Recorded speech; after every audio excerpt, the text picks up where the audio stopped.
ಇದೇ ತಿಂಗಳ 8ನೇ ತಾರೀಕು ಅಂದರೆ ಡಿಸೆಂಬರ್ 8ನೇ ತಾರೀಕು ಧಾರವಾಡ ನಗರದಲ್ಲಿ ಅಕ್ಸಾ ಅಂದರೆ all Karnataka state student association ಇವರು ಒಂದು ಉದ್ಯೋಗಾಕಾಂಕ್ಷಿಗಳ ನೇಮಕಾತಿ ಕುರಿತಾಗಿ ಒಂದು ಪ್ರತಿಭಟನಾ ರ್ಯಾಲಿಯನ್ನು ಶ್ರೀನಗರ ಜಂಕ್ಷನ್ನಿಂದ ಜಿಲ್ಲಾಧಿಕಾರಿಗಳ ಕಚೇರಿಯವರೆಗೂ ಮಾಡಬೇಕು ಅಂತಂದು ಮನವಿ ನೀಡಿರ್ತಾರೆ.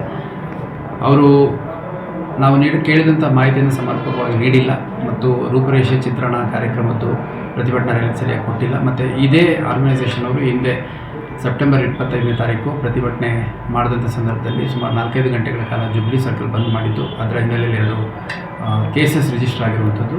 ಅದೆಲ್ಲಕ್ಕಿಂತ ಹೆಚ್ಚಾಗಿ ಸಾಮಾಜಿಕ ಜಾಲತಾಣಗಳನ್ನು ದುರುಪಯೋಗ ಪಟ್ಟುಕೊಂಡು ಸಾಕಷ್ಟು ಜನ ಆಕ್ಷೇಪಾರ್ಹ ಮತ್ತು ಹಿಂಸಾತ್ಮಕ ಪ್ರತಿಭಟನೆಗೆ ಪ್ರಚೋದನೆ ನೀಡೋ ರೀತಿ ಕೆಲವು ಪೋಸ್ಟನ್ನು ಹಾಕಿರುವಂಥದ್ದು.